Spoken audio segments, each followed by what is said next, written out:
Honeymoon phase is over. I think it's safe for us to talk about, some of the things that we don't like about the MPC sample without being judged. And full disclosure, I'm not here to bully or bash Akai or anything like that. There's nothing wrong between me and Akai. I just wanted to share a couple of things before they roll out an update. These type of videos, they cause a level of discourse in the comment section. They're going to be people that are going to say that I'm ungrateful and that I'm trash, and then there's going to be some people that like it. It always happens in my comment section. Please, could you watch the whole entire damn video before you go apeshit in the comment section? I mean, I know you don't, but please do. A lot of people like the MPC sample. I've seen Jermaine Dupri cook up on this thing.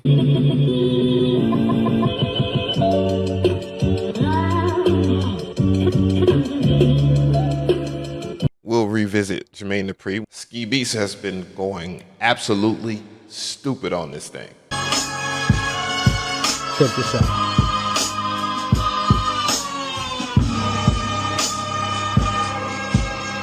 Hell, even Erykah Badu got down on this thing too, along with revealing that she has DJ Quick's drums.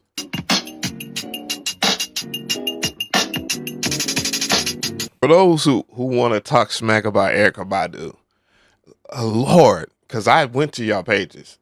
You shouldn't be talking shit.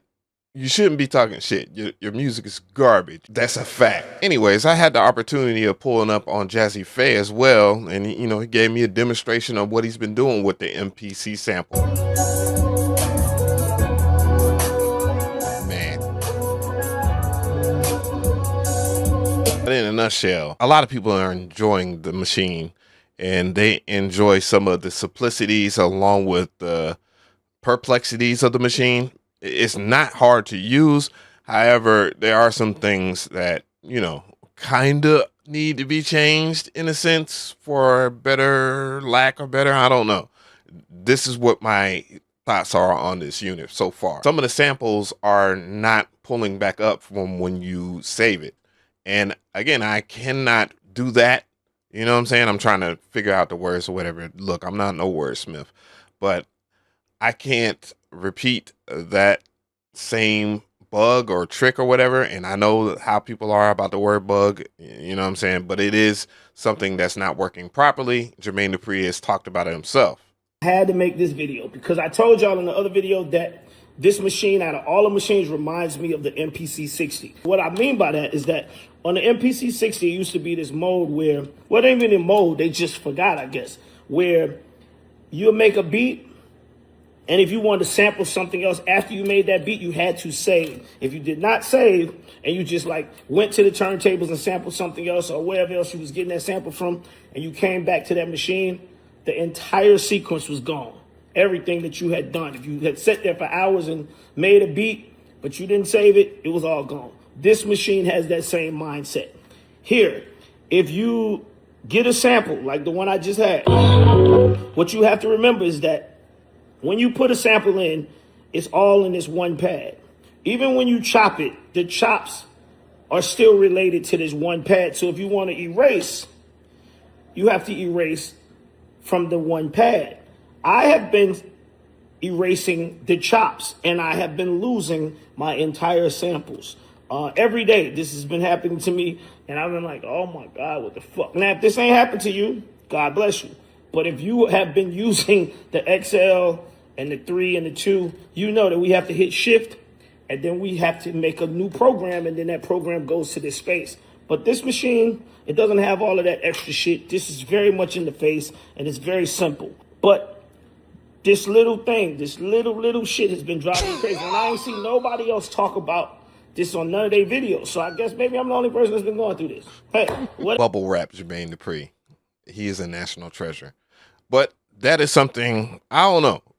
I think that might be more so the process. It sounded like what he was doing was the same thing I was doing when I initially got my MPC sample. When I was trying to delete samples or delete the chops or whatnot, I was still in sample mode and not in chop mode, deleting the chops. And when you do chops or whatever, you press the erase button while you're in chop mode on the pad. I've already showed it off or whatnot. I have a whole entire video on that. Either way, I'll try to clarify it even better in like a short video or something like that. I can do that these days, so nobody really has to panic about that, or And then that's not me taking away from Jermaine Dupri, because again, Jazzy Faye, he hit me up on the phone and he was, telling me about some of the issues with lag. And yes, I've experienced lag. Matter of fact, I have proof of that. So in this part of the video, you will see me press down on the chop button, but the chop button won't light up. Now, this sample is a whole 3-minute sample, and I don't recommend that you put a whole 3-minute sample in there to chop. I recommend that you trim it first and then do so. But here's the proof. Have problems. You'll see me do it right around in here. I'll press the chop button, and you see it doesn't light up. It's going to light up, but it's going to take a minute to. Chop mode. After you're in chop mode. So yeah, you can see that there's a little bit of lag. And personally, you need to understand, when you are using the MPC sample, it does have disk streaming, by the way. However, you got to make sure, one, that you're saving on the external SD card slot, so that you're not saving on the internal. The internals there is just not a lot of memory for you to save any elaborate projects. That causes lag, things of that nature. If your SD card is too small, or if it's a slower speed, that also causes lag. I have almost 128 gigs, but I only have like maybe 4 gigs left on my SD card.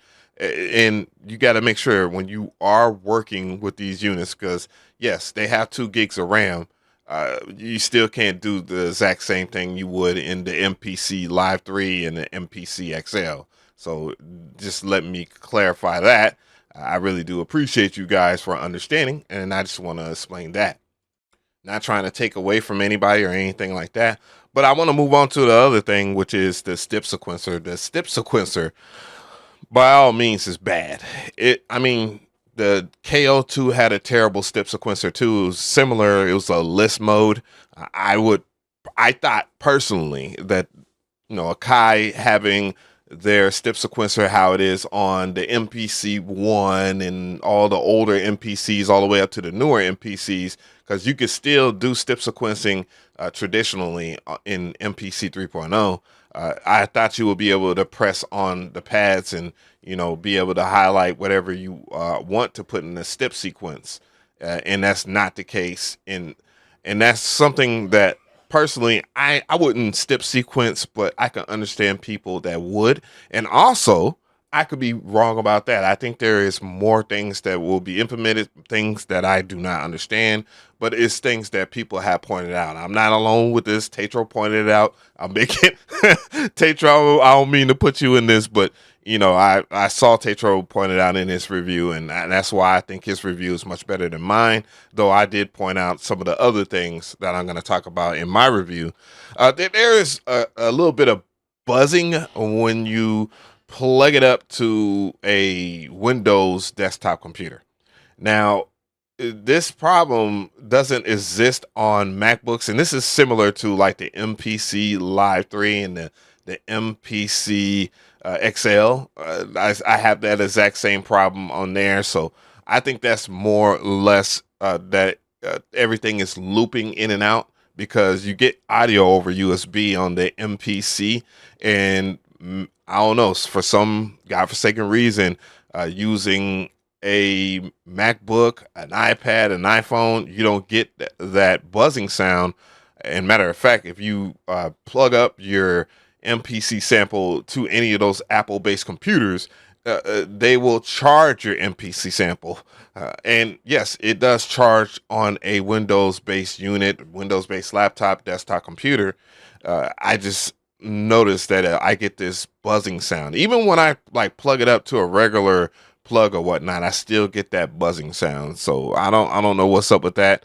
Maybe it's something that I'm experiencing. I'm going to pull the big old Jermaine on this and say that, but nonetheless, it just like Jermaine said, it drives me insane. And though I know a couple of ways to work around that, and then it has a rechargeable battery built inside of it, and that's how I use it. I just use it without charging it You know what I'm saying? To avoid that. But that's why I started using MacBooks and stuff like that separately. The other thing, recording into the sequence. Oh my God.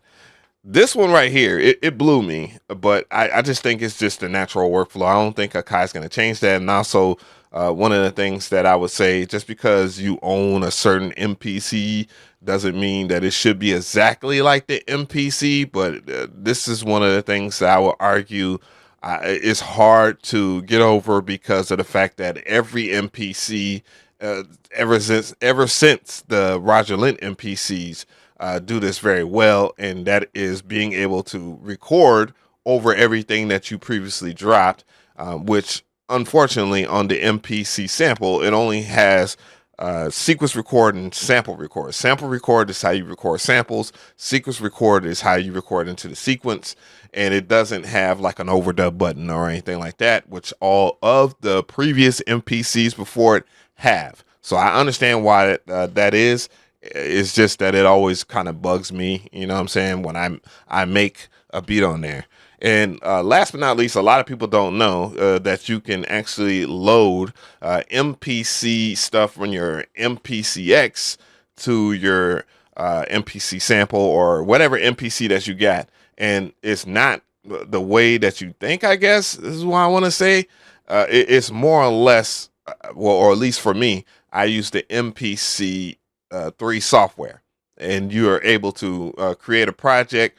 You can just pull up one expansion, put it in the first track, and then you're good to go. You just save the project and then just pull it up on your MPC sample, and it will pull up. I will show a whole video on that. That's a short in the making there. And I know how people do. They probably try to do it before me or whatever. Fuck y'all, but it is what it is. But overall, I do like the MPC sample. The MPC sample is actually very good, minus all the things that you might have issues with, which, just feel free to leave a comment below if there's a discrepancy with it.